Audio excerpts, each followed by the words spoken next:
100 days weight loss ఛాలెంజ్లో ఇది day 1. పొద్దున్న లేవగానే 1 లీటర్ వాటర్ తాగాలి. ఏంది 1 లీటర్ వాటర్ తాగాలమ్మా, వల్ల అసలు కాదు, కడుపులో తిప్పుతుంది, వామిటింగ్ అవుతుంది అనే వాళ్ళు జస్ట్ 1 గ్లాస్ వామ్ వాటర్ అన్న తాగండి. మేము ఇది కూడా తాగలేమంటే ఇంకా నేను ఏం చేయలేను. మీకు ఎందుకు, మీరు బక్కగానే ఉన్నారు కదా, డైట్ అవసరమా, ఈ వెయిట్ లాస్ అవసరమా అని కింద కామెంట్లు పెడుతున్నారు. నేను ఓన్లీ వెయిట్ లాస్ అవ్వడానికే డైట్ చేస్తలేను. ఈ మధ్య చిన్న పని చేసినా సరే అలసిపోతున్నాను. నన్ను నేను స్ట్రాంగ్ చేసుకోవడానికి హెల్దీ లైఫ్ స్టైల్కి మారుతూ హెల్దీ ఫుడ్ తినడానికి ట్రై చేస్తున్నాను.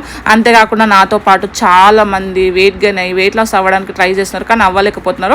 వాళ్ళందరికీ టిప్స్ షేర్ చేద్దామని వీడియోస్ అయితే చేస్తున్నాను. ఇంకా చాలా మంది స్ప్రౌట్స్ తిందాం అనుకుంటారు, కాకపోతే అది పచ్చి పచ్చిగా ఉంటుంది, తినబుద్ధి కాదు కాబట్టి తినడానికి ఇష్టపడరు.